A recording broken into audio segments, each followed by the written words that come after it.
Pastor César, quem são, né, as pessoas que estão lá no texto, os escolhidos de Mateus 24:31? Bom, à luz do contexto do texto, Mateus 24 é o sermão, é o discurso sobre a grande tribulação, onde Jesus Cristo fala, dá a resposta aos discípulos, quando os discípulos perguntam que sinais haverá da tua vinda e do fim dos tempos, né, do fim do mundo. E Jesus vai explicando, e por vezes, no texto de Mateus 24, que é um reflexo, que também aparece em Marcos 13 ou em Lucas 20, 21 ou 22, vai aparecer ali a palavra eleitos, a palavra escolhidos, filhos de Deus e tal. E essa palavra grega, eclectos, é uma palavra que no Novo Testamento ela se refere sempre aos convertidos, aos cristãos, aos seguidores de Jesus Cristo. Em nenhum momento na Bíblia, no Novo Testamento, em nenhum lugar no Novo Testamento, pelo menos que eu me lembre, os judeus são chamados de eleitos ou de aqui escolhidos e tal, né? Muitos são chamados, mas poucos são escolhidos. Os escolhidos são aqueles que servem a Jesus Cristo. Portanto, na minha opinião, Mateus, não somente Mateus, mas onde a Bíblia fala de escolhidos, está falando da igreja, está falando dos servos de Cristo. Amém. Eu vou passar para o pastor Nathan Rufino, mas antes, deixa eu apenas ler, por quê?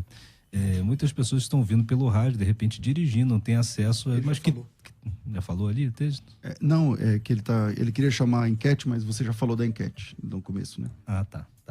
Então, deixa eu só ler o versículo para os irmãos se situarem. Mateus 24:31 diz assim: e ele enviará os seus anjos com som muito forte de trombeta, os quais ajuntarão seus escolhidos desde os quatro ventos, de uma extremidade à outra dos céus. Né? Esse versículo é posterior quando ao aparecimento no céu do sinal do Filho do Homem. Tá bom? Vamos lá, pastor Nathan Rufino. Ótimo. Bom, a palavra escolhidos, eleitos, não importa como foi traduzida aqui nesse trecho de Mateus 24, ela aparece em 3 lugares, né? Versículo 22, 23 e 31. Está dentro de um contexto maior. Eu defendo a ideia de que os eleitos são primeiramente, não exclusivamente, mas primeiramente o povo judeu. O povo judeu fiel, não qualquer povo judeu. Porque há textos bíblicos que mostram que nem todos de Israel são de fato israelitas, né? E essa distinção entre aqueles que foram chamados de eleitos e os que não são considerados como eleitos, ela acontece pela primeira vez no Antigo Testamento. E ela se repete, inclusive. Tem alguns textos que ao longo do debate a gente vai poder conferir, onde Deus fala claramente que ele distingue entre o povo judeu, aqueles que ele chama de eleitos, e aquele que ele considera como pecadores e ímpios, por mais que sejam descendentes de Abraão, Isaac e Jacó. Então, na minha opinião, os eleitos aí mencionados são os judeus fiéis, embora a palavra ela também tenha sido usada, emprestada, né, pelos escritores do Novo Testamento, para aplicá-la de uma forma muito específica e pontual ao povo cristão, o pessoal da igreja.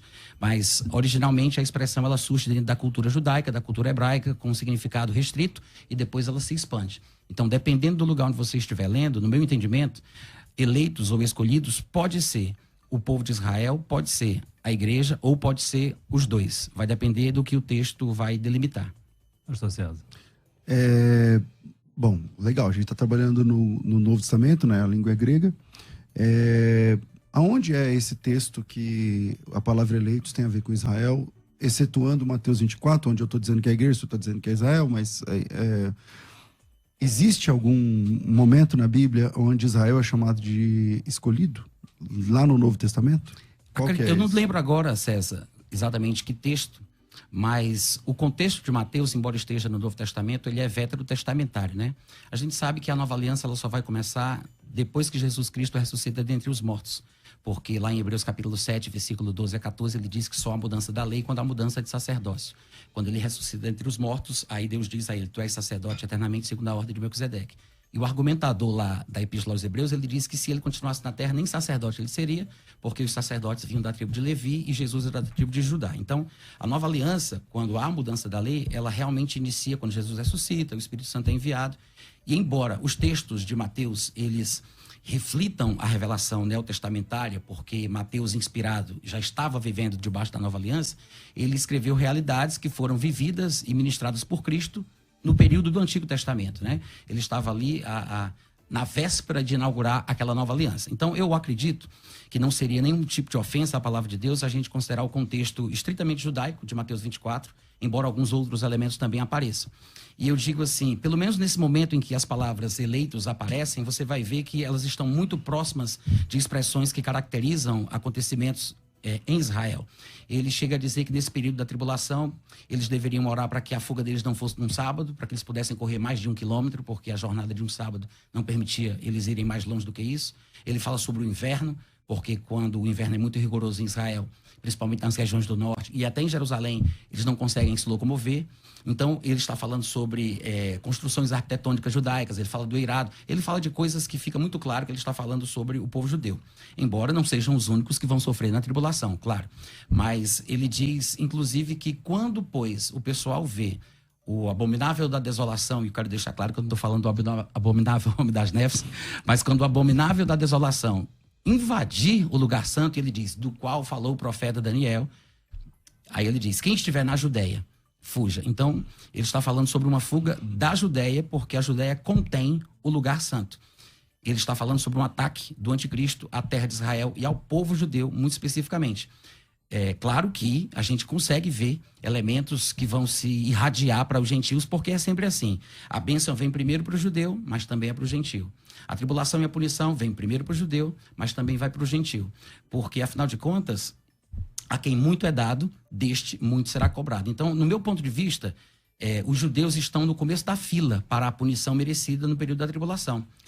Por quê? Porque Paulo diz, qual a vantagem, pois, de ser... qual a vantagem, pois, de ser judeu, né? De ser judeu. Aí ele diz, muita sob todos os aspectos, porque primeiramente a eles foram confiados os oráculos de Deus. Então, Jesus disse em João 4:22, a salvação vem dos judeus. Lá em Romanos 15:27, ele diz que nós, os gentios, somos participantes dos valores espirituais dos judeus. Então, eu vejo que isso demonstra uma responsabilidade muito grande sobre eles. E Para você, judeus são salvos sendo judeus? Não. Para ser salvo, tem que confessar Jesus como Senhor. Então deixa de ser judeu que passa a ser cristão. Não, se ele é judeu e crê em Jesus, a primeira identidade dele é de cristão, obviamente. Embora eles não gostem disso, né? Eles acham que é uma ofensa, é quase um palavrão. Eles preferem se auto-intitular de judeus messiânicos, porque é uma ofensa chamá-los de cristão. Mas a gente entende que eles são cristãos, porque creem no Hamashia, que é o mesmo Cristo. Agora, ele é um cristão judeu. Ele deixa de ser primeiramente judeu para depois ser cristão. Vamos lá. Mateus capítulo 24, está escrito lá na Bíblia que o discurso escatológico de Cristo é uma resposta. Uma resposta à pergunta, uma pergunta tripartida, no versículo 3, quando os discípulos perguntam, que sinais haverão dessas coisas, da tua vinda e do fim do tempo, dos tempos, da consumação dos séculos, alguma coisa assim. E Jesus começa no versículo 4 dizendo assim, ninguém vos engane vocês, discípulos, ninguém engane vocês. Haverão guerras, rumores de guerras, falsos cristos, mas ainda não é o fim. Em primeiro lugar, fica claro que Jesus está dizendo o seguinte, vocês não podem ser enganados, vai acontecer isso, mas não é o fim. Bom, isso só faz sentido se Jesus estiver falando para alguém que vai ficar até o fim. Ele está dando características para pessoas entenderem e interpretarem as coisas, os acontecimentos escatológicos até o fim. Então ele diz, e isso ainda não é o fim. No versículos de 7 a 13, ele fala de guerras e terremotos e apresenta isso, Natan, como princípio das dores. Sim. O que é princípio das dores? É o seguinte, a mulher quando está grávida e está perto de ganhar nenê, ela sente primeiro uma pontada muito discreta. E depois, ela até se confunde se aquilo já é ou não é, se está na hora de nascer ou não está. E essas pontadas, que a gente chama de... esqueci o nome. Contração. Ela vai aumentando tanto em intensidade quanto e diminuindo o tempo, isso aumentando a frequência, até que chega a hora que a mulher vai parir a criança. Ela vai dar luz o filho. E Jesus está dizendo que guerras, rumores de guerras e tal, isso são as primeiras pontadas. Isso é o princípio das dores. Então, assim como a mulher grávida vai tendo uma intensificação E vai chegar uma hora que a dor é aguda e não para. E aí vai chegar a hora de ganhar o nenê. Isso é o que Jesus está falando, que é a grande tribulação. Primeiro, são perseguições. A igreja sempre foi perseguida. Mas isso é o princípio das dores. A igreja sempre foi perseguida. A história da igreja é ser perseguida. E vai chegar um momento onde essa dor vai ser tão aguda.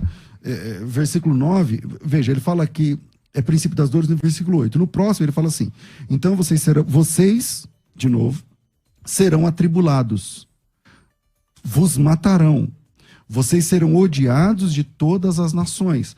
Para você dizer que isso tem a ver com judeus, é complicado no versículo 9, porque a Bíblia diz que eles serão odiados de todas as nações por causa do nome de Cristo.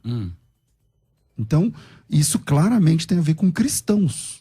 Vocês serão odiados de todos os povos, versículo 9, então sereis atribulados, vos matarão, sereis odiados de todas as nações por causa do meu nome. Então está atrelado ao princípio das dores, que vai aumentando, para lá na frente ele dizer assim, e vai ter uma grande tribulação que nunca houve nem nunca haverá. E isso está perto da chegada, ainda a analogia da mulher grávida. Agora a dor é aguda, a perseguição é intensa, as pessoas estão sendo mortas, elas estão sendo mortas por causa do nome de Jesus Cristo, no versículo 9. É muito difícil você dizer, não, esses aí são judeus. Não, mas judeus morrendo em nome de Jesus, quando isso aconteceu na história? Posso falar? Claro. Então, como você bem falou no começo do nosso debate, você disse que esse mesmo sermão ele está espalhado nos evangelhos, né? A gente vai encontrar os principais capítulos, que são Lucas 21, Marcos 13 e aqui Mateus 24. Mas tem fragmentos dele, como por exemplo Lucas 17, a partir do versículo 20, que Jesus, inclusive, nesse momento, ele vai falar a mesma coisa que ele diz aqui. Estarão dois num campo, um será tomado, outro será deixado. Vai ser como foi no dia de Noé, ele vai falar de Ló. Aqui ele não fala de Ló. Lá em Lucas 17, não é Lucas 21, ele fala. Só que no contexto de Lucas 17, quem faz as perguntas são fariseus. Escribas, não são os discípulos. O que isso parece demonstrar é que isso mostra que a plateia, a audiência era maior do que a gente imagina. Ele não falava somente com crentes, mas como um sábio evangelista, ele falava para todos que o ouviam, de uma forma generalizada, e cada um pegaria para si. Agora, outra coisa importante é que eu entendo que essa realmente é a tribulação, concordo 100% com tudo que você falou das figuras das dores de parto. No entanto, eu acredito que isso tem um período específico, pontual na história da humanidade. Não é uma coisa que vai acontecendo de forma cíclica. Também concordo. Ótimo. Então, para mim, é um momento único, específico, que se cumprirá somente no futuro. Também Agora, concordo. Mas tem a ver com aqueles que são perseguidos por causa do nome de Jesus. Tá, mas aí é que tá. Em Lucas 21, ele fala exatamente do mesmo contexto e lá ele acrescenta um detalhe interessante. Ele diz, haverá grande ira contra este povo. A relação do nome de Jesus com a perseguição que estes seus ouvintes vão sofrer... Qual é o texto de Lucas? Lucas 21, vamos ter que encontrar o versículo aí. Lucas 21... Ira vamos lá, contra este povo. Tudo bem. Eu acredito que você deve lembrar, né? Assim, de qualquer forma, é interessante observar que parece que ali ele dá um sentido um pouco mais amplo em relação a essa questão da perseguição do nome. Porque, querendo ou não, o nome de Jesus, por ele ser judeu, e a relação que há entre a morte de Jesus praticada pelos seus compatriotas, também pesa muito sobre o povo judeu. E, além disso... Não, peraí, mas aí você quer dizer que quando ele diz que o pessoal vai ser perseguido por causa do nome de Jesus, você está dizendo que são judeus que, porque eles estão sendo perseguidos por causa do nome de Jesus? Se você juntar com o capítulo 21 de Lucas, ele diz que vai haver grande ira contra este povo. No meu ponto de vista, ele está falando sobre a punição futura do povo judeu que foi profetizada em toda a Bíblia, desde Deuteronômio 4:30 até Apocalipse. Ou seja, é como se fosse um eco de uma profecia que fala do juízo derradeiro sobre a humanidade, mas primeiramente sobre o povo judeu. Mas ele está perguntando qual é a relação disso com o nome. Exatamente, porque foram os judeus que mataram Jesus. E o sofrimento dos judeus é sempre por causa da sua obstinação e pela tentativa de estabelecer a sua própria justiça em vez de se submeter àquela que vem de Deus. Lá em 1 Tessalonicenses 2, do versículo 14 ao 16, Paulo ele vai fazer uma lista horrenda contra os seus próprios irmãos segundo a carne. Ele diz que eles mataram Jesus, mataram os profetas, perseguiram os apóstolos. Ele diz no presente, não agradam a Deus, são inimigos de todos os homens e a ira de Deus caiu de forma definitiva sobre eles. Então, deixa eu entender. Você está defendendo que os escolhidos, eles são judeus que eles estão sendo perseguidos por causa do nome de Jesus, logo são cristãos também, seria isso? Eu acredito que quando eles se converterem durante o período da tribulação... Se tornam cristãos. Claro. Então se sim. tornam igreja. Eu não diria igreja, porque eu acho que o conceito de igreja de Cristo, ele não está associado nem a um período do Antigo Testamento, ou seja, os santos do Antigo Testamento não faziam parte da igreja, e depois que o período da igreja passar, os santos do período da tribulação ou do milênio também não serão chamados de igreja. Se um judeu se converter a Jesus agora, confessar Jesus como Salvador, ele é seu irmão? Claro, sim. Ele é igreja? Enquanto for o período da igreja, sim, nós estamos na era da igreja. Então, claro que quem recebe Jesus hoje faz parte do corpo de Cristo. 1 Coríntios 12:13 diz que a pessoa é batizada no corpo. Mas depois que o corpo não estiver mais presente... Então, ele é salvo como? Ele é salvo fora parte do corpo? Existe um corpo fora do outro corpo? É. As pessoas vão ser salvas exatamente como foram salvos Abraão, Davi... Que é como? No Antigo Testamento. Pela fé no nome de Jesus, mas ainda não é o período da igreja, ou não vai ser mais o período da igreja. Porque o período da igreja é um período estabelecido, específico. Então tem dois tipos de salvos lá no céu. Eu acho a que igreja... talvez um pouco mais. É. Talvez um pouco mais. Porque os santos do Antigo Testamento são salvos, mas não são necessariamente a igreja de Cristo. E os santos e salvos da tribulação também são salvos, mas não são necessariamente a igreja. Eu penso que a igreja ela começa no Pentecostes, exatamente ali, embora a palavra eclésia vá aparecer no texto grego da Septuaginta, mas é porque a palavra significava muito mais do que a igreja de Cristo, mas o significado que Jesus dá a ela, por falar da sua eclésia, aí é diferente. Então, essa eclésia, ela começa no Pentecostes e ela termina no arrebatamento. Deixa eu apenas aqui situar, porque a gente está afundando prego aí para o ouvinte. Vamos lá, o texto de Mateus 24:31, a gente está falando sobre quem são os escolhidos, que serão reunidos, né? Então, são duas visões opostas. O pastor Natan, o senhor entende que são judeus, porque, na sua visão, a igreja já não estaria mais na terra, seria isso? Boa pergunta, e não é necessariamente por isso. Inclusive, eu acho que isso que eu vou dizer agora talvez seja o ponto mais importante do meu entendimento, da minha forma de ver. Porque esses termos, santos, justos, eleitos, que nós usamos como se fossem nossos, nós nos apropriamos dele porque, como diz Romanos 15:27, vou repetir, Paulo diz que os gentios que se convertem, eles se tornam participantes dos valores dos judeus, dos valores espirituais dos judeus, porque a salvação vem dos judeus. Então, na verdade, eles surgiram dentro do contexto judaico e hebraico. A salvação vem dos judeus. Se você for olhar, por exemplo, eu disse que tinha alguns textos que fazem essa declaração muito explicitamente. Eu vou citar alguns versículos. Em Daniel, por exemplo, que é um livro avalizado por Jesus, porque ele diz, como disse o profeta Daniel, Daniel 9:16, ele fala do Santo Monte, Daniel 9:20, ele fala do Monte Santo, Daniel 9:24, ele fala da Santa Cidade, do Santo dos Santos, Daniel 11:28, a Santa Aliança. Não, peraí, mas o que tem a ver esses nomes, Santa Cidade, Santo Monte, com os santos? Eu vou chegar lá, se você deixar eu falar. Não, é porque quando você começa a falar vários textos, aí o pessoal que está ouvindo em casa fala, então tem vários textos, mas esses textos não estão dizendo que essas pessoas são santos. Não, eu tô querendo defender uma ideia. Eu te ouvi quando tu falou, né? Ideia eu esperei, então, sobre o que é santo. Se eu puder falar, César. Claro, fique à vontade. Então, onde é que eu tava? 9:16. Que a cidade é santa, o monte é santo. Aí Daniel 9:24, Santa Cidade, Santo dos Santos. Daniel 11:28, Santa Aliança. Daniel 11:30, Santa Aliança duas vezes. Depois Daniel 11:45, Glorioso Monte Santo. Daniel 7:18, os santos do Altíssimo. Daniel 7:21 e 22, guerra contra os santos, justiça aos santos e, finalmente, aos santos, os santos possuirão o reino. Tudo isso dentro de Daniel. Aí ele diz, Daniel 7:27, o povo dos santos do Altíssimo. Daniel 8:24, o anticristo destruirá o povo santo. E em Daniel 12:7 ele diz, quando se acabar a arrogância do povo santo. Ou seja, essa expressão, santo, eleito, justo, como aparece, ela é uma expressão que surge dentro da cultura judaica. Ela tem fundamento na religiosidade judaica e ela é tomada emprestado para a igreja. A igreja é chamada de eleitos, escolhidos, santos e justos, como acontece em alguns lugares, não necessariamente em Mateus 24, no meu ponto de vista, mas nós somos também chamados de eleitos porque nós somos participantes dos valores espirituais dos judeus. Quando a Bíblia diz lá em João capítulo 1 que Jesus veio para que era seu, os seus não receberam, há uma substituição aí agora. A igreja passa a ser... Se alguém quer ser filho de Deus, por exemplo, tem que ser igreja, tem que ser da igreja. Né? A todos que o receberam, deu-lhes o poder de serem chamados filhos. Quando Paulo faz a analogia em Romanos 9, 10 e 11, acho que essa é no 11, quando fala do ramo que é quebrado, ali é Israel, né?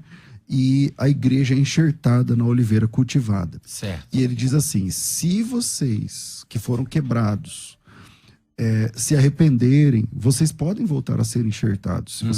Se você se humilhar, você pode voltar a ser enxertado. Exatamente. Quer dizer que agora é através de Cristo que acontece a salvação, o processo todo de salvação. Então, o santo no Novo Testamento, os escolhidos no Novo Testamento e os eleitos no Novo Testamento passam a ser a igreja, porque aquele que era seu não recebeu. Então, eu pedi logo no começo, quando você disse, esse texto também se aplica a judeus.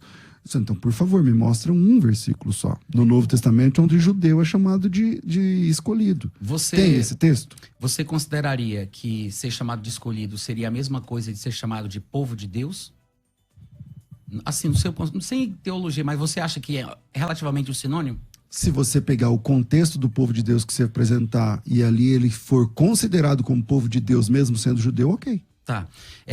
Eu não me lembro eleito, escolhido ao povo judeu. Então, mas eu me lembro... Deixa eu só terminar a minha fala. E aí é o seguinte, já te passando, você citou dentro dos textos que você citou de Daniel, você falou várias coisas como santo, né? Essa repetição, a cidade, não sei o quê, tudo santo. mais. Sempre santo. Mas você citou Daniel 7, versículo... 5, talvez? Versículo 18.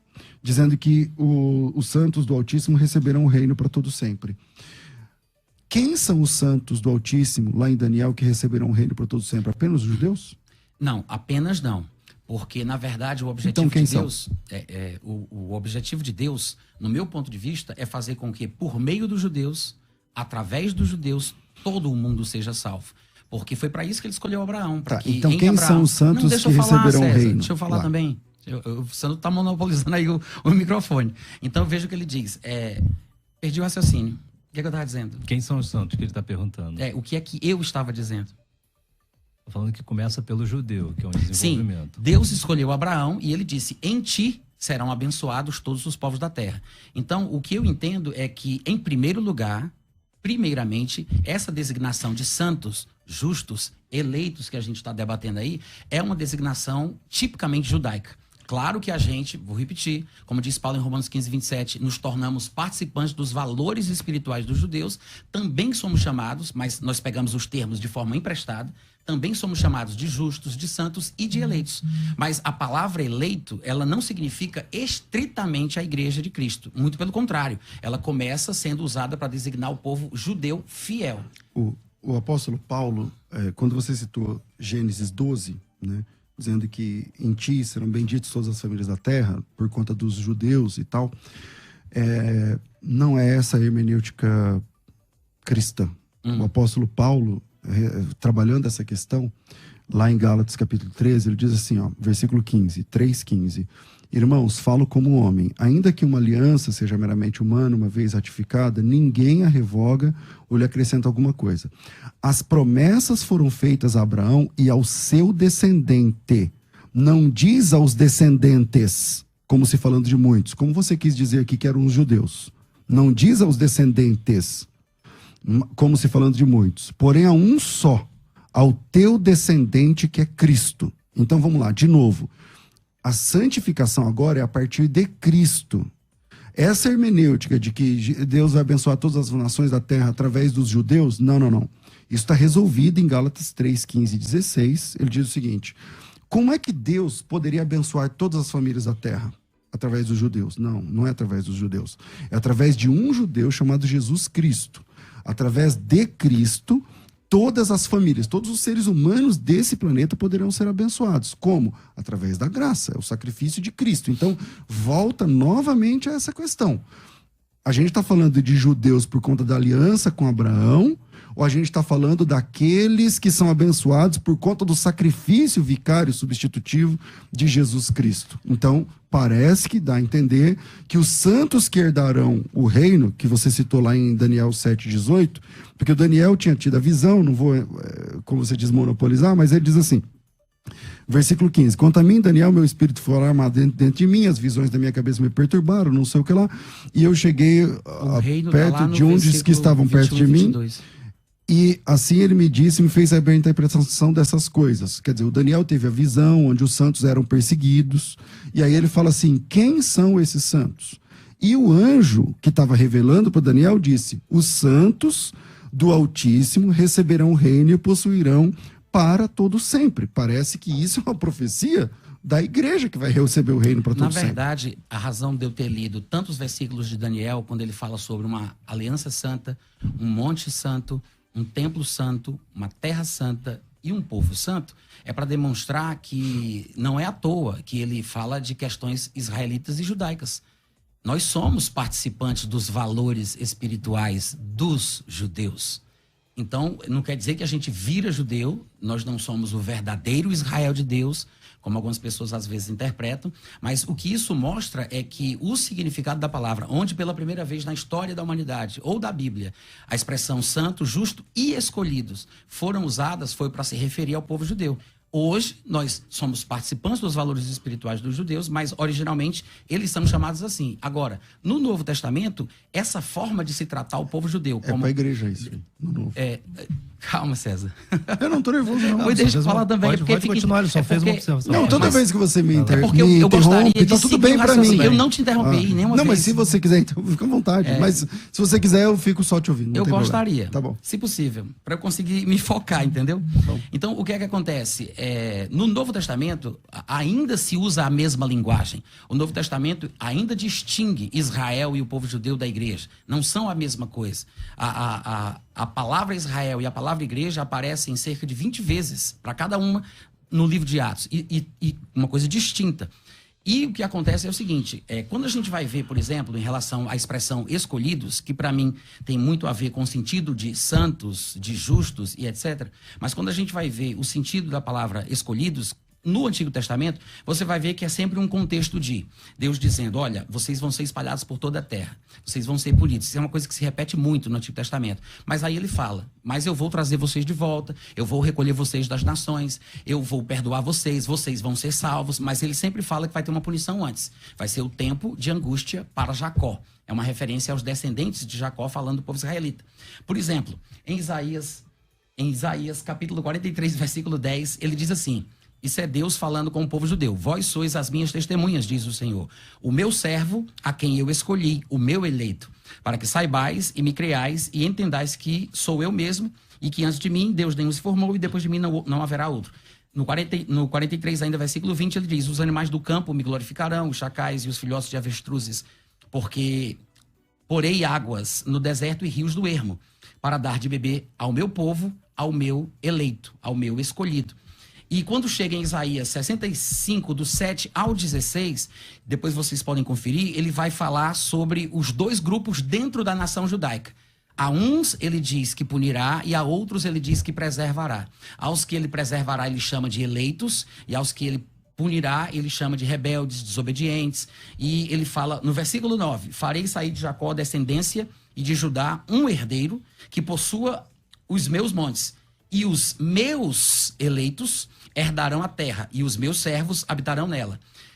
Sarão servirá de campo de pasto de ovelhas, e o vale de Acor, de lugar de repouso de gado, para o meu povo que me buscar. Falando dos eleitos, dos escolhidos dentro de uma nação maior, a nação judaica. Mas a vós outros, os que se apartais do Senhor, os que vos esqueceis do meu santo monte, aquele mesmo santo monte que Daniel fala, que é o monte do templo, o monte Horebe.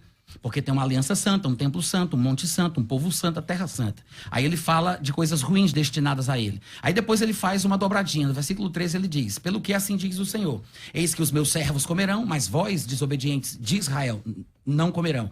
Os meus servos beberão, mas vós, desobedientes, não beberão. E ele vai fazer esse jogo, e depois ele fala, deixareis o vosso nome aos meus eleitos por maldição. Então você vê que ele está fazendo uma distinção dentro do povo judeu entre aqueles que ele chama de eleito e aqueles que ele não chama de eleito e não os considera como tais. Citando a alegoria que... Tá bom, perfeito. Deixa eu só chamar um break, daqui a pouquinho a gente volta. Antes de retornar com os debatedores, eu tenho a participação aqui dos ouvintes, né? Ó, tem aqui o Denis Rodrigo dizendo: agora, como Jesus vai declarar alguém seu se a sua pessoa nega que ele é filho de Deus? Né? Essa é a pergunta que ele deixou aqui, o Denis Rodrigo. O Rivani Santos está dizendo: a igreja é salva através do sangue de Jesus. Judeus serão salvos como então? E Anderson de Guaba Grande, do Rio de Janeiro, dizendo: bom dia, pastor César, os 144 mil de Apocalipse está incluído nesse contexto de Mateus 24, e quem são? Fica aí a participação para os ouvintes. Bem, o pastor Nathan Rufino está fazendo uma explanação sobre quem são os eleitos, né? Que essa é a grande questão. E a gente tinha feito uma pergunta para eles, então, porque em Mateus 24 está falando do período daqui da tribulação, final, quando os escolhidos seriam recolhidos, né? Então, na interpretação do pastor Nathan, são os judeus, né? E temos falado sobre isso, mas aí volta a minha pergunta que eu até tinha te feito. E a igreja estará onde nesse momento, então? Estará no céu. Estará no céu? Por quê? Por quê o quê? Então, vamos lá. Nessa passagem 31, os eleitos são os judeus. E a igreja estará onde? Os fiéis, né? Os judeus crentes, a igreja estará no céu. Tá, porque teria sido arrebatada antes do início da tribulação. Mas, como o assunto não é esse, eu vou voltar aqui para a questão dos eleitos e lembrando que quando o termo surge na história da Bíblia, na história do mundo, ele surge dentro da cultura judaica como uma referência ao povo judeu. E eu acabei de citar essa passagem de Isaías, onde o próprio Deus ele distingue entre o povo de Israel quem ele considera como eleito e quem ele não considera, dentre os judeus. Ou seja, não é que eleitos sejam todos os judeus de forma indiscriminada. Ele está distinguindo ali a quem ele chama de eleitos. Embora a expressão vá ser usada de forma emprestada pela igreja, a gente tem que considerar o contexto onde ela aparece. E Jesus, na sua última semana de vida, ao entrar em Jerusalém, ele disse o seguinte, versículo 34 de Mateus 23, ele diz: por isso eis que vos envio profetas, sábios e escribas, a uns matareis e crucificareis, a outros açoitareis nas vossas sinagogas e perseguireis de cidade em cidade, para que sobre vós recaia todo sangue justo derramado sobre a terra, desde o sangue de Abel até o sangue de Zacarias, filho de Baraquias, a quem matastes entre o santuário e o altar. Em verdade vos digo que todas estas coisas hão de vir sobre esta geração. E a palavra geração aqui, a gente sabe que ela tem pelo menos 3 significados. Pode significar os contemporâneos, os descendentes de um progenitor, né? Vós sois geração de Abraão, e pode significar raça, povo, etnia. Eu acredito que ele está falando sobre os cumprimentos das profecias que previam uma punição ao povo judeu. Ou seja, os judeus não passariam antes que tudo se cumprisse em relação a eles. Aí ele continua: Jerusalém, Jerusalém, o emblema religioso do povo judeu. Deixa eu só passar um pouquinho, porque você já está... Antes do intervalo você ficou falando, a gente voltou contigo e o pastor César conseguiu contra-argumentar um pouco. Não, mas se ele quiser, pode... Eu não quero cortar a ideia dele. Se você quiser continuar então aí... Jerusalém, Jerusalém, que matas os profetas e apedrejas os que te foram enviados. Quantas vezes quis eu reunir os teus filhos? Olha a citação. Quantas vezes eu quis reunir os teus filhos? Que é uma coisa que se repete ao longo dos profetas. Como a galinha junta os seus pintinhos debaixo das asas, e vós não quisestes. Eis que a vossa casa vos ficará deserta. Declaro-vos, pois, que desde agora em diante não mais me vereis, até que venhais a dizer: bendito o que vem em nome do Senhor. Que inclusive isso vai ser repetido por Pedro, lá naquele discurso dele em Atos 3, falando que eles se convertam. Ou seja, me parece que ele está simplesmente ecoando as mesmas coisas dos textos do Antigo Testamento, que previam uma futura punição ao povo judeu, mas dentre o povo judeu, aqueles que se convertessem, aqueles que se arrependessem, seriam considerados como eleitos e seriam reunidos por Jesus no momento certo. Bom, primeiro, obrigado. O lamento de Jesus sobre Jerusalém, ele é muito claro, né? Jerusalém, Jerusalém que mata os profetas, te apedrejos que são enviados. Eu quis juntar vocês, ele está falando realmente a judeus, eu concordo com o Natan, com o pastor Natan. Ele está falando realmente a judeus, e Jesus disse, eu quis juntá-los. Isso é muito parecido com o discurso de João 1, veio para que era os seus não receberam, não quiseram. E a sequência que é interessante, e por causa disso, a casa de vocês vai ficar deserta. E eu declaro que desde agora, já não me vereis, até que venham a dizer, bendito aquele que vem em nome do Senhor. Ou seja, o acordo de Deus com os hebreus, ele acaba, ele se rompe, e agora é com a igreja. Eu acho que não. Agora você que vai me interromper? Desculpa. Cara, você falou uns 10 minutos, eu não falei nada. Quando eu fui dar uma coisa, você falou um monte. Então... Continue. Então vamos lá. Então, o acordo, conforme tanto as 70 semanas de Daniel, 70 semanas estão determinadas sobre o teu povo e sua santidade para fazer isso, aquilo. Isso é um acordo de Deus com os judeus. Aqui, Jesus está dizendo, eu quis fazer isso por vocês, mas vocês não quiseram. E como vocês não quiseram, que é o próximo versículo, né? Como vocês não quiseram, a casa de vocês vai ficar deserta e vocês não vão me ver mais. Então, só dá para eles verem Jesus novamente, ou se relacionarem com Jesus novamente, confessando que Jesus é o Salvador. E se a partir do momento que ele confessa que Jesus é o Salvador, eles são igreja. Eles são igreja. Quando um judeu se converte, ele é meu irmão em Cristo, ele é a igreja de Cristo. Se Jesus voltar agora, os judeus convertidos subirão no arrebatamento da igreja. Por quê? Porque é igreja. O problema é criar dois tipos de povos de Deus diferentes. A Bíblia diz que de ambos os povos, pastor Natan, Deus fez um só. Mateus 24:9, o contexto do texto. Sereis atribulados por causa do meu nome. Você já viu o judeu sendo perseguido por causa do nome de Cristo? Alguma vez na história? Você em sabe algum que eu concordo momento? com você em tudo que você está dizendo, né? Que bom. Porque não tem saída. Não, como um judeu. É outro. Então, como um judeu vai ser perseguido pelo nome de Cristo? Nunca isso aconteceu. E se acontecer, ele está sendo perseguido como igreja e não por defender o judaísmo. Tem mais. Judeu sendo perseguido por causa do nome de Jesus não tem sentido.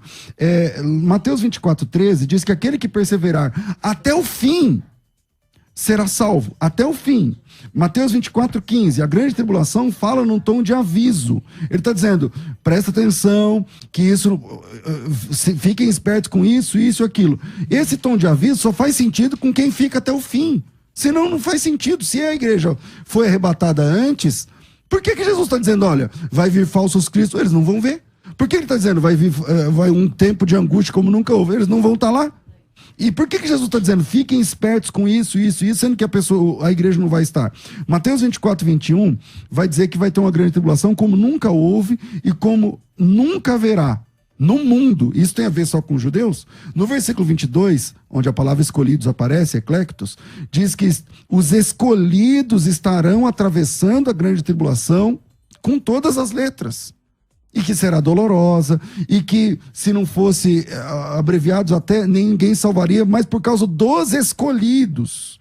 Você está entendendo? Versículo 24 diz que haverão falsos cristos que enganarão inclusive os escolhidos. Como Israel pode ser escolhido, pode ser enganado por um falso Cristo se eles nem creem em Cristo?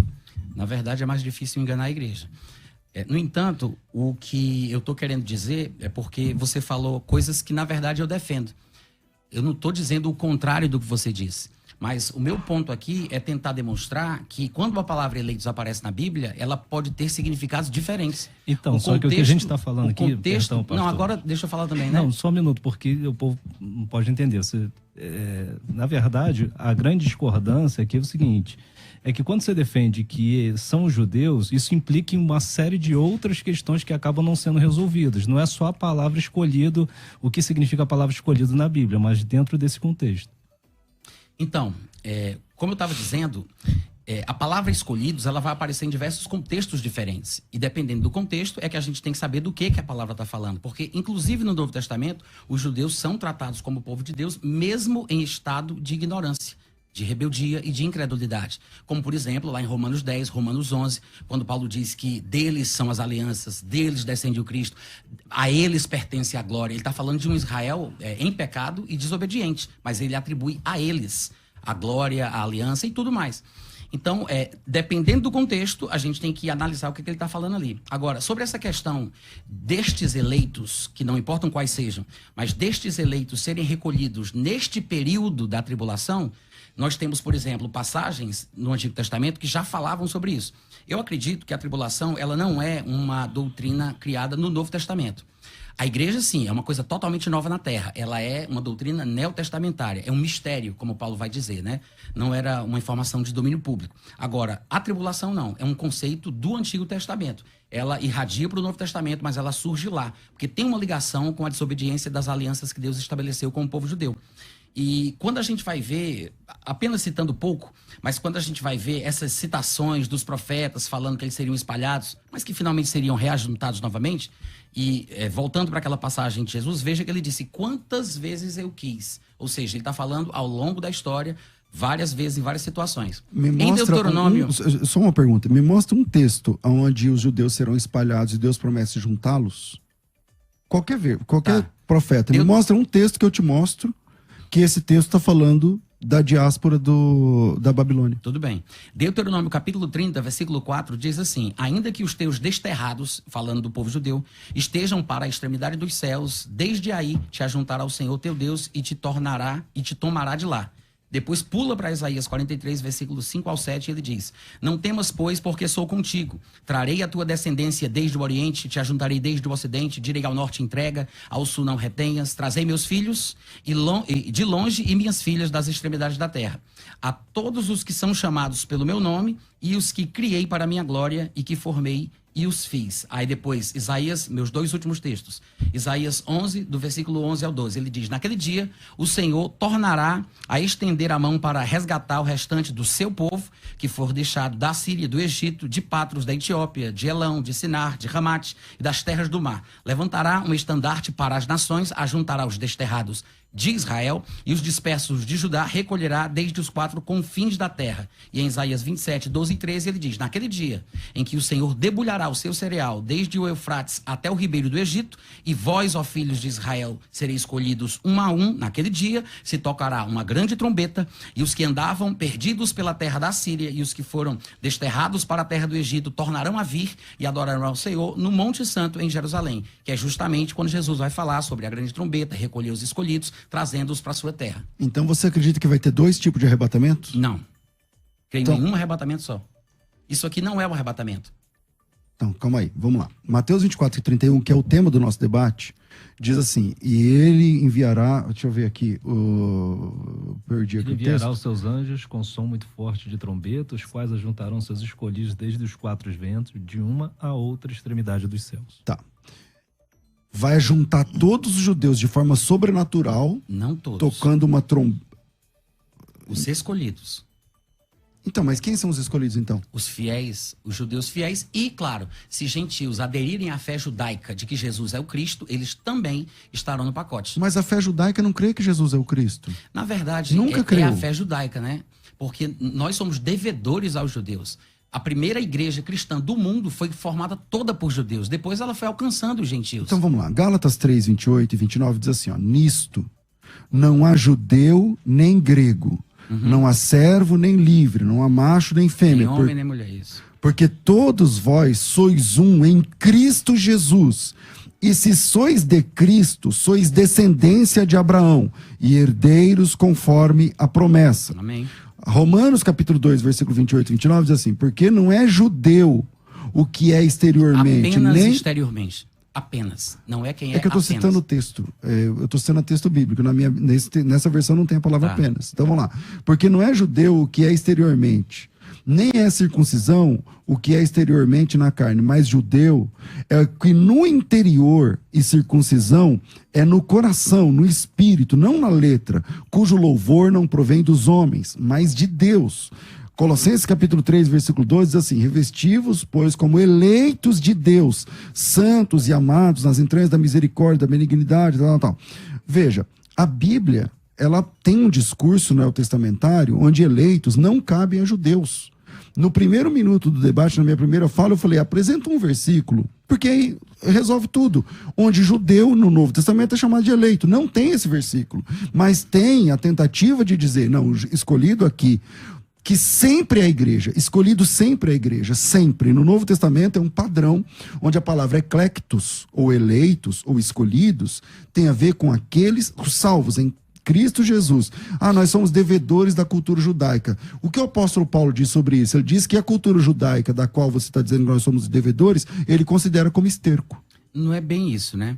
Não é, eu posso ler o texto sem problema algum, mas eu acho que você conhece o texto. Eu conheço os dois, tanto Romanos 15, 27, como o que ele fala em Filipenses 3. Mas, voltando para essa passagem que você citou, que não há mais judeu, nem gentio, nem homem nem mulher, tem Gálatas e tem Colossenses. Na verdade, César, se você parar para pensar bem, ele não está dizendo ali que não há mais distinção ou que não há uma agenda de Deus específica para cada uma dessas designações. Ele ainda tem uma agenda com os judeus e no Novo Testamento, os judeus, até no estado de incredulidade, ainda são chamados de povo de Deus, né? Como eu citei Romanos 11, quando Paulo diz, deles pertencem as alianças, a glória, no estado de incredulidade. Tem zelo pelas coisas de Deus, porém não com entendimento. Aí, essa passagem, quando ele diz não há judeu nem gentil, o que ele quer dizer, na verdade, é que Deus não faz acepção de pessoas, que Deus justifica pela fé o judeu e o gentil. Mas é claro que há uma distinção, porque se não houvesse, ele não poderia estar dizendo que não há diferença entre o homem e a mulher, porque está no mesmo versículo.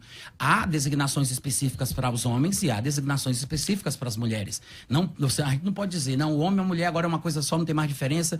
Não, tem uma diferença para o homem, para a mulher, para o judeu e para o gentil. E como você lida com Efésios 2,14, que diz assim, porque ele é a nossa paz, o qual de ambos fez um, tendo derrubado a parede de separação que estava no meio, que era inimizade, aboliu na sua carne a lei dos mandamentos na forma de ordenanças, para que dos dois criasse em si mesmo um novo, fazendo a paz e reconciliasse ambos em um só corpo de Deus, por intermédio da cruz, destruindo a inimizade. Não é claro aqui, meu irmão, que de judeus e gentios Deus fez um único povo para chamá-lo de escolhido? Exatamente. Então por que você continua defendendo que escolhido é só judeu? Não, eu não disse isso.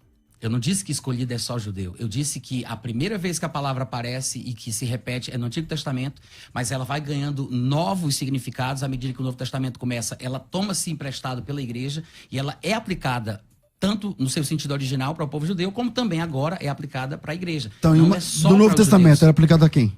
Depende do contexto. Em Mateus 24. Aos judeus fiéis da tribulação, segundo o que eu entendo. E outra coisa, sobre essa questão da separação... Mas por quê? Porque é uma repetição e um eco de todos os textos que eu li do Antigo Testamento falando exatamente a mesma coisa. Espalharei, reunirei meus eleitos, os escolhidos, os judeus infiéis, os judeus fiéis, aquele tanto de passagem que eu li, lembra?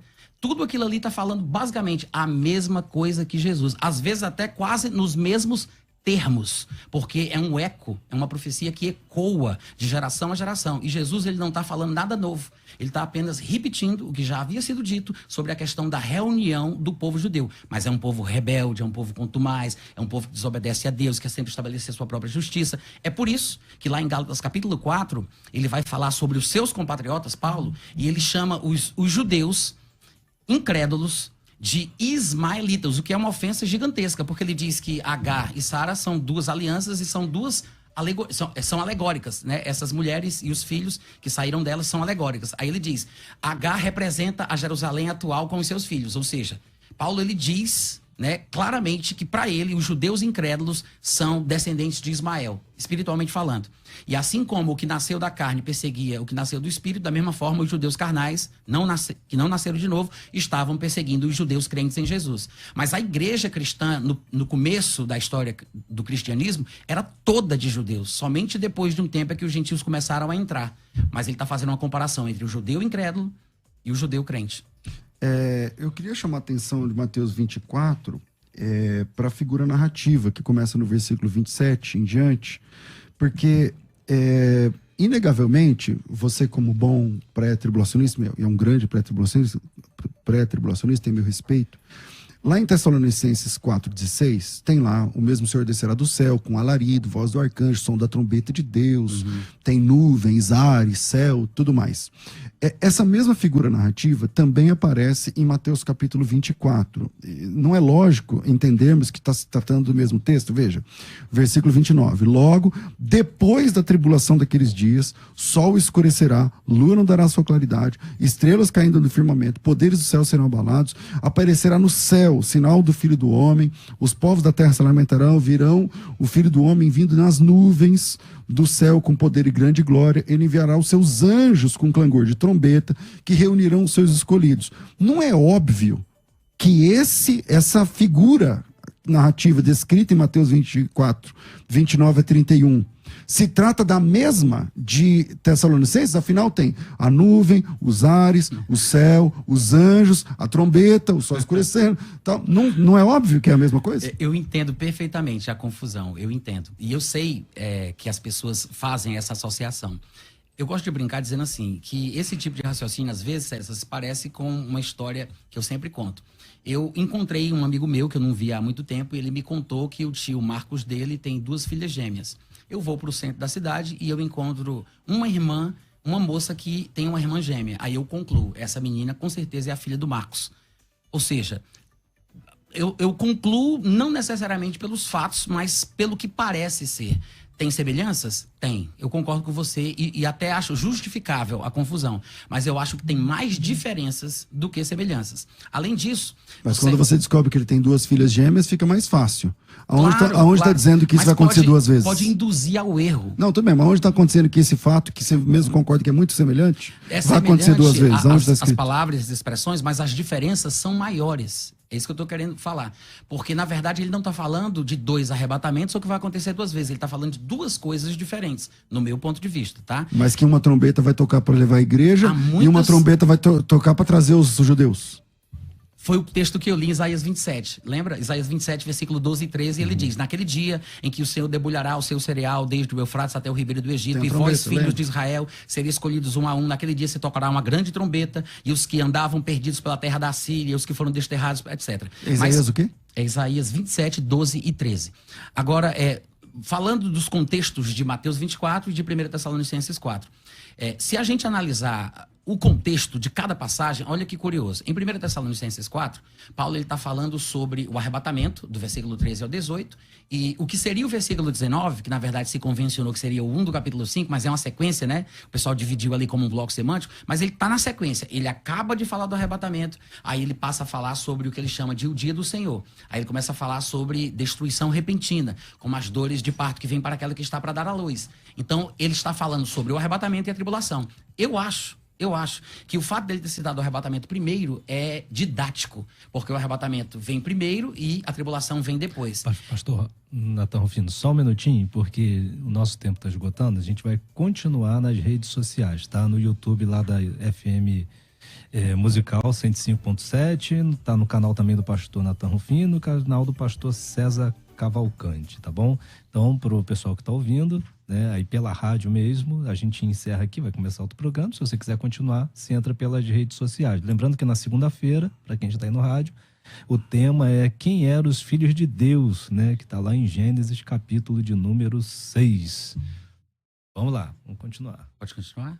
A gente fica aqui Não, mesmo? acho que vai virar.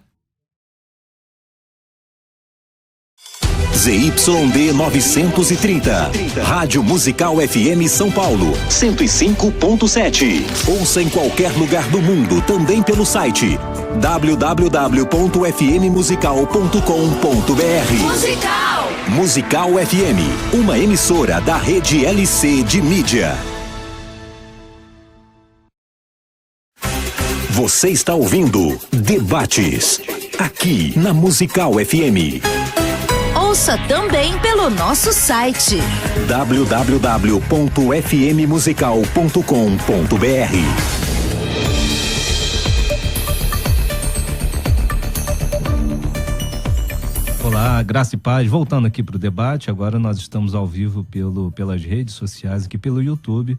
Eu vou passar pro Natan Rufino e para caráter aqui de organização de tempo, eu vou passar 3 minutos para ele, tá? E Legal. a gente fazer um bate-bola que fica mais fácil, tá? O entendimento do Perfeito. povo. Então vamos lá, eu te dou 3 minutos para você concluir teu raciocínio, pastor Natan. Valeu, Bravo. Então, o que acontece? Comparando Mateus 24 com 1 Tessalonicenses 4, eu acredito que o texto de Tessalonicenses, ele é instrutivo por várias razões, porque ele coloca o arrebatamento primeiro no capítulo 4 e a tribulação no capítulo 5. Tudo bem, poderia ser uma casualidade a ordem. Eu acho que é didático. Até porque no primeiro grupo, quando ele fala no capítulo 4, ele diz assim: nós, os vivos, seremos arrebatados. Ele conjuga o verbo na primeira pessoa do plural, ele se inclui. Embora Paulo tenha morrido, eu acredito que ele foi inspirado pelo Espírito Santo para que este fosse o tom que todo cristão sentisse quando lesse os seus textos em qualquer geração. Mas, ao falar da tribulação, que viria depois, no capítulo 5, ele se exclui, porque ele diz: eles de nenhum modo escaparão. Eles, lhes sobrevirá repentina destruição, como vem as dores àquela que está para dar à luz. Ou seja, ele diz: eles estão em trevas, vós não está em trevas, mas vós, irmãos. Ou seja, ele distingue os grupos, ele faz uma ordem dizendo que o arrebatamento vem primeiro e a tribulação vem depois. Por causa disso e de outras questões, é claro, eu acredito que especificamente o versículo 29, 30 e 31 de Mateus 24 não estejam falando da tribulação. Desculpa, eu quero dizer, do arrebatamento no fim da tribulação, né? Como se poderia interpretar. Ok, pastor César. Bom, pastor Natan disse aqui algumas vezes durante esse debate que os escolhidos são judeus, mas ele chama de judeus fiéis, né? Ou convertidos, judeus que professam Jesus Cristo, tal, que são fiéis no caso. Só que como pré-tribulacionista, você crê que o arrebatamento já aconteceu, né? Já tinha acontecido. Nesse futuro, momento né? aqui... Sim, entendi. Não, nesse momento em Mateus 24, 31, Começou o a arrebatamento tribulação, já já tinha aconteceu. acontecido. Perfeito, certo, Ok. César. Se eles são cristãos e fiéis, por que eles não participaram do arrebatamento? Então, porque eles provavelmente vão se converter durante a tribulação. Porque um dos objetivos da tribulação é, como eu li lá em Daniel, é destruir o poder do povo santo. E eu acho, no meu ponto de vista, que a expressão santo, que é exaustiva no livro de Daniel, diz respeito às questões judaicas. O Legal. Monte Santo, o povo Tem como santo. você documentar isso com um texto? Eu não entendi. Tem como você documentar isso com um texto? Tipo, mostrando onde tem conversão de judeus a Cristo na grande tribulação? Acredito que sim. Aquela Qual passagem texto? mesmo de Apocalipse capítulo 7 fala sobre 144 mil judeus de 12 tribos de Israel selados antes de uma destruição que está para acontecer. Então, E mas tem onde é que eles convertem? Depois da grande tribulação? Eles são cristãos, tudo bem, eu concordo. Mas eu onde... acho que eu não estou entendendo. Então, vamos lá, eu disse assim, ó. Se esses escolhidos são judeus convertidos a Cristo e santos, se eles são santos, por que eles não subiram no arrebatamento? Aí você diz, não, porque eles se converteram na grande tribulação. Ok, aonde? Que momento da Bíblia? Bom, o livro de Apocalipse e outros textos Porque também. se você disser que são 144 mil, então esses são 144 mil aqui? Não são. são só os 144 mil, porque há outros textos, inclusive há evidências. Por exemplo, Apocalipse 11 fala daqueles 2 profetas que estarão pregando na cidade de Jerusalém, não por coincidência, mas por causa do protagonismo judaico e israelita. Eles estarão lá e morrerão lá. O versículo 8 diz que o cadáver deles ficará estirado na praça da grande cidade, que, por causa da sua condição espiritual no momento, é comparada ao Egito e Sodoma, mas é o mesmo lugar onde o Senhor Jesus foi crucificado, Jerusalém. Aí ele vai e acrescenta que eles ficaram mortos, mas depois serão ressuscitados, e isso causará grande temor em parte das pessoas que vão ver, mas uma grande multidão glorificará a Deus pelo o que estará vendo. Eu acho que essa citação, que diz lá no texto que glorificarão a Deus por isso, não deve ser uma prática dos ímpios, mas de pessoas que terão crido, né, que terão se convertido. Há passagens que mostram... Não é mais natural dizer que a igreja já estava lá, então? Aonde? Na grande tribulação, atravessando a grande tribulação. Se não Porque assim, tivessem... ó, tem vários textos, eu posso citar pelo menos uns 3 ou 4, onde a Bíblia diz que, nesses textos aí que você está citando muito próximos, não tem conversão, as pessoas não se convertem, elas não se entregam a Jesus. E posso citar, por exemplo, aqui, vamos lá, capítulo 16 do Apocalipse, versículo de 17 em diante. As pessoas não estão se convertendo, eles não se arrependem. Algumas vezes na Bíblia, vez após vez, ali no contexto da grande tribulação, a Bíblia diz que as pessoas não se arrependeram. Capítulo 9, versículo 17. Os homens que não foram mortos não se arrependeram do pecado, nem da idolatria, nem da feitiçaria, nem da prostituição. Enfim, vez após vez, a Bíblia mostra que os homens na grande tribulação, ao contrário, ao invés de amolecer, eles estão endurecendo. Jesus Cristo chega a dizer que se aqueles dias não fossem abreviados, até os escolhidos iriam se perder. Entende? Então, dizer que eram judeus salvos em Cristo, aí eu digo, é a igreja. Não é a igreja. Eu diria... Tá, mas a igreja já subiu, na sua opinião. Então, por que eles não foram? Não, porque se converteram depois. Ah, legal, mostra. Não tem... Aí lá em Apocalipse capítulo 7, tem a grande multidão, que ninguém podia contar, vindo de todas as nações Primeiro, e tribos e... Não, primeiro capítulo 144 mil, aí depois a multidão... Mas eu estou me referindo aqui na grande multidão. Vindo de todas as tribos, povos, línguas e nações. Essas pessoas são mártires da grande tribulação. Não é que eles se converteram na grande tribulação, eles morreram na grande tribulação. Pregando, testemunhando de Cristo. E não fala que são judeus, fala que são pessoas de todas as tribos, povos, línguas e nações. Então, César, é o que eu estava tentando dizer. O capítulo 7 é dividido em 2 pedaços. Na primeira metade, ele fala sobre 144 mil judeus das 12 tribos de Israel. Inclusive, ele diz assim, depois destas coisas, aí ele muda o tom.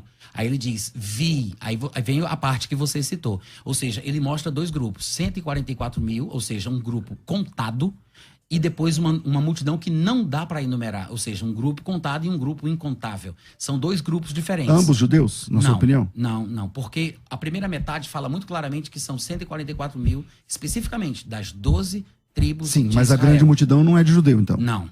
Então, se não é de judeu, o que eles estão fazendo na grande tribulação? Se a igreja não passa pela grande tribulação? Mas os homens que estarão sobre a terra, judeus e gentios, estarão sofrendo as punições da ira de Deus. Então, mas é que lá fala que eles eram cristãos, meu irmão. Então vamos lá, exato. eu vou ler o texto. Ó. Diz que eles Respondi. lavaram as suas vestes no sangue do Cordeiro. Isso. E o texto mostra que isso provavelmente aconteceu na tribulação. Não diz que eles já eram salvos antes da tribulação começar, porque eles não seriam salvos da tribulação. Então, aí você precisa ler Apocalipse 20. Que é o próximo take desse povo, lá em Apocalipse 20, diz assim, ó, versículo 4. Vi ainda as almas dos decapitados, é o mesmo povo, as almas dos decapitados por causa do testemunho de Cristo. Não é porque eles aceitaram a Cristo, é por causa do testemunho de Cristo. Bem como por causa da palavra... Deixa eu só concluir o versículo. Vai lá. Bem como por causa da palavra de Deus... Tantos quantos não adoraram a besta, eles não aceitaram adorar a besta, nem tampouco a sua imagem, e não receberam a marca na fronte e na mão. Eles reviveram e reinaram com Cristo durante 1000 anos. Eles são cristãos, eles não é que eles se converteram ali. Eles deram testemunho ali e por causa disso morreram. É só ler capítulo 20. Na verdade, se não há base para minha defesa, também não haveria para a tua, porque o texto não diz que eles já eram e também não diz claramente que se converteram lá. Mas o ônus da prova é de quem está dizendo. Eu só estou lendo o texto. Você está dizendo, não, eles se converteram lá. Que bom, mostra. Você consegue? Sim. Não dá. Sim, porque o texto, o texto ele faz uma distinção entre judeus e gentios. Você mesmo falou aqui durante o debate o seguinte... Qual texto? Calma, faz distinção entre judeu e gentil. Eu quero entender se você está falando de Mateus ou de Apocalipse. Não, esse que a gente está nele agora. Apocalipse 7? Ele faz essa distinção entre judeus e gentios. A primeira metade é 140... Concordo. Das tribos de Israel, então fica claro. Aí depois destas coisas, pessoas de várias nações. Ou seja, essa própria narrativa que distingue judeus e gentios já demonstra, como você deve concordar comigo, que não é a época da igreja. Porque você falou que a característica da igreja é que não há distinção entre judeus e gentios. Porque são todos um só povo. Então tem que ser um período diferente. Outra coisa, o texto também diz que eles são salvos que vieram da tribulação.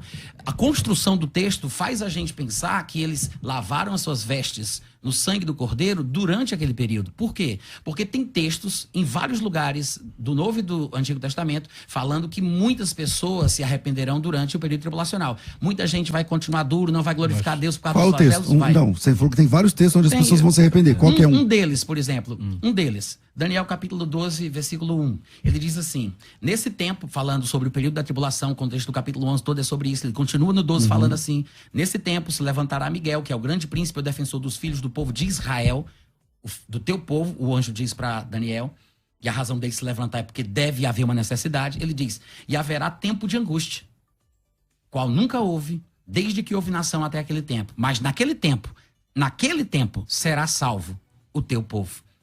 Todo aquele que for achado inscrito no livro. Isso é para judeus, você acha? Mesmo? Você tem certeza que isso aqui é para judeus? Claro, ele acabou de dizer, embora nós saibamos que a salvação vem dos judeus, mas eu não preciso ser judeu para ser salvo. Então, peraí. Então vai ter uma tribulação pro mundo, porque a igreja já foi, e outra pros judeus? É a mesma tribulação, né? Mas só que os judeus... Então eles não são... é mais fácil supor que a igreja tá aqui, atravessando? É porque tem outros Conforme textos o texto. que impedem esse raciocínio, né?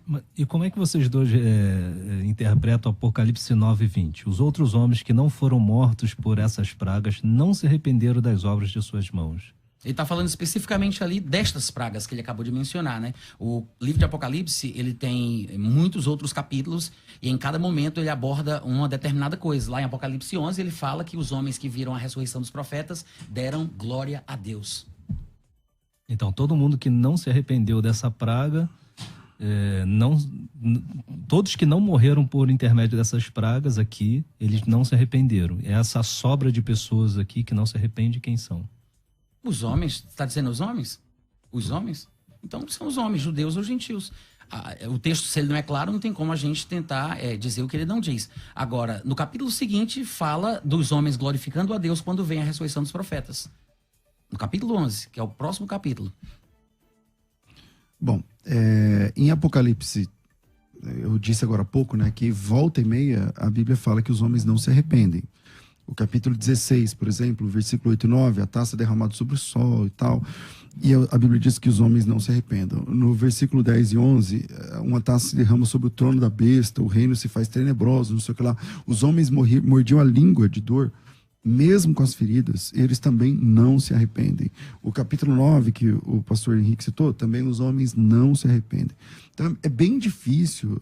Aliás, Jesus disse que se esses dias não fossem abreviados, até os escolhidos iriam retroceder. É interessante que Jesus disse, se não tivessem sido abreviados. Ou seja, pelo que eu entendo, ele está dizendo assim, olha, Deus na sua misericórdia, por causa dos escolhidos, ele encurtou o tempo de sofrimento, que ninguém aguentaria. E os escolhidos são os judeus. Não, eu acredito que depende Entende? do contexto. Então, ali quem são? São a igreja. Então, eu acho que são, em primeiro lugar, judeus, né? Principalmente os judeus fiéis, porque depende do contexto. E, claro, aqueles que abraçarem a fé, e aqueles que abraçarem a fé judaica de que Jesus é o Messias. Mas o que é um judeu fiel? Na nossa época, né? Porque Jesus não tinha vindo antes, mas de Jesus para frente, é aquele que confessa Jesus como Senhor. Mas antigamente, não. É um cristão. É um cristão. Exatamente. Que ele faz divisão entre um judeu convertido, como se fosse uma outra classe. Mas para mim é a igreja. Mas não, parece que ele está fazendo uma distinção do judeu, quando ele aceita Cristo antes da tribulação e depois da tribulação, seria isso? Não necessariamente. Ou durante a tribulação, seria isso? Na verdade, há textos que mostram conversões em massa, inclusive de judeus na Tudo tribulação. bem. Não Mas estou não nem é por questionando isso. isso. Não é por isso que eu estou falando. É porque quando você fala assim, o judeu fiel, né, o judeu que aceita Cristo, ok. É para distinguir que até não é um hoje, judeu né? qualquer. Hoje, por exemplo, um judeu, né, um sujeito judeu criado na fé judaica, ele ouve o evangelho e se converte. Ele passa a ser igreja? Claro. Tá. Na tribulação, que é o contexto que nós estamos falando aqui, que é o assunto. Se isso acontece com ele, ele passa a ser igreja? Não, porque a igreja não está mais na terra, no meu ponto de vista, né? Eu acredito que a igreja, ela é um mistério que Deus ele revelou para se manifestar ao mundo num momento específico, com uma função específica. E ela tem começo no arrebatamento, no Pentecostes, sim. E ela tem um fim, que é no momento do arrebatamento. Que, no meu ponto de vista, humildemente, eu acho que é antes da tribulação. E aí você defende dois tipos de salvos. Os salvos da igreja. Durante a tribulação? Não. No fim. Dois tipos de salvos. Os salvos que são a igreja, que através do arrebatamento foram encontrar com Cristo. É isso. E uma outra classe de salvos que são os que você chama de judeus, de escolhidos fiéis. É isso? Na verdade... E eles ficam onde? Porque, como pré-tribulacionista, enquanto está tendo a grande tribulação aqui, que a maioria dos pré-tribulacionistas, não sei a sua visão, mas a maioria dos pré-tribulacionistas definiram que são 7 anos. Eu não sei qual é o texto, mas 7 anos. Durante esses 7 anos, a igreja estaria no céu com Cristo nas bodas do Cordeiro. E o pessoal aqui sofrendo na grande tribulação. Beleza. Se há salvos aqui, Na verdade, você eles defendeu, vão ser salvos, né? tá, se haverão salvos aqui, não somente judeus, mas vamos pensar em gentios também, que Claro. vão se confessar a Cristo e Isso tudo mais. mesmo. Beleza. Esses salvos, eles não são noiva? Esses salvos, eles não participam das bodas do Cordeiro? Esses salvos, eles não participam do Bema? Esses salvos não participam das coisas que estão acontecendo lá durante 7 anos? Exatamente como a igreja não participou das histórias de Israel, da saída do Egito e todas as outras coisas que a gente conhece da história do povo judeu. Porque há uma agenda e um trabalho de Deus para cada povo. Em 1 Coríntios capítulo 10, no versículo 32, Paulo diz: "E não deis motivos de tropeço, nem para a igreja, nem para os judeus, nem para os gentios." Ele distingue ali. A gente sabe que a igreja é formada por judeus e gentios, porque essa é a característica da era cristã. Mas essa era cristã, ela não foi sempre assim e não existiu a vida inteira. Há escatologistas que acham que o primeiro membro da igreja foi Adão, ou Abel, sei lá. E todos os justos e santos e salvos de todo o Antigo Testamento já faziam parte da igreja. Eu penso particularmente que a igreja ela começa no Pentecostes e ela termina no arrebatamento. E eu tenho que ir embora em César. Tá liberado. Deixa eu só fazer uma última observação aqui, pastor César. O texto diz que quando o Senhor Jesus volta, né, primeiro os mortos, né, Mortos são em chamados, Cristo. em Cristo vem primeiro, depois os que estão vivos são transformados, né, são recolhidos. Independente da questão, o final todo mundo acredita no milênio aqui, né? A gente está todo mundo aqui participando sobre a questão do milênio. A igreja volta com Cristo para reinar o milênio? Sim. Sim. Os que foram recolhidos com Cristo nesse momento, né, que foram chamados, eles voltam transformados? Você fala dos que foram arrebatados? Sim. Sim. Ou os que foram, os que ressuscitarem, Sim. são transformados. Então, essas pessoas que aceitaram a Cristo, que se converteram nesse período, como é que eles ficam ali? Então, eu tenho um grupo que é transformado e aquele que aceita e fica de uma vida normal. Como é que funciona isso? Exatamente, como você falou. Inclusive, há muitos textos no Antigo Testamento que já falavam sobre esse período. Ou seja, vão ser meio que duas classes, eu estou falando até fisicamente de claro, pessoas, é exatamente. isso? Igual como, lembra de Jesus quando ele ressuscitou? Que ele ficou interagindo por 40 dias com os discípulos que tinham corpos naturais, inclusive ele comeu, bebeu, lembra disso? É mais ou menos isso aí. Porque há muitos textos no Antigo Testamento que previram isso já, muito antes de João aparecer em cena e dizer, é 1000 anos, viu? Porque o povo do Antigo Testamento falava sobre as características deste período. Nunca ninguém disse que seriam 1000 anos. João, pela primeira vez, classifica como 1000 anos. Mas o que João fala sobre o que acontece nos 1000 anos faz a gente entender que ele está falando das mesmas coisas de Jeremias, de Ezequiel, de Isaías, de Zacarias, porque ele fala de Satanás preso, etc. Então a gente diz, puxa, mas para acontecer isso que Isaías prevê, só se Satanás estivesse preso. Aí a gente conclui que é o milênio. Ok. Bom, quero agradecer por esse bate-papo da minha parte. Natan, é sempre bom a gente refletir com base na Bíblia. A última fala que eu deixo é só a questão das perguntas, né? É muito complicado a escatologia pré-tribulacionista, porque ela cria dois povos, ela cria ressurreições diferentes, porque esse pessoal que morreu na grande tribulação morreu depois morreu depois do arrebatamento pré-tribulacionista. Uhum. E não arrebatamento, já tem a ressurreição dos salvos. E a Bíblia diz que há uma ressurreição para salvos e outra ressurreição para perdidos. Que não são necessariamente os momentos, mas os tipos. Porque o próprio Jesus, que faz parte da primeira ressurreição, ele ressuscitou bem distante do momento de outros justos. Os dois profetas de Apocalipse, eles ressuscitam no momento todo deles. Então, existe a regra e existem exceções. Então fica criando... Eu acho que é bem mais fácil ler o texto a partir da proposta do texto. Os escolhidos do Novo Testamento, vale dizer que não existe nenhum versículo no Novo Testamento onde um judeu é chamado de escolhido, mas existem muitas dezenas, onde a igreja é chamada de escolhido. Os servos de Cristo são chamados de escolhidos. Eleitos, escolhidos, eleitos para a presciência de Deus e tal, nome no livro da vida e tudo mais. Então, a gente tem um caminhão de textos onde eleitos tem a ver com Cristo, onde escolhidos tem a ver com Cristo, com a igreja de Jesus Cristo, e eu acho que faz mais sentido a gente entender que Mateus capítulo 24, os escolhidos sejam os escolhidos da Bíblia, do Novo Testamento, a Igreja de Cristo. Agradeço a oportunidade. Quem quiser me seguir, meu @ César Cavalcante. Obrigado por esse tempo aqui. Deixa eu passar aqui as enquetes, o resultado das enquetes no Instagram, né? Vamos ver como é que ficou.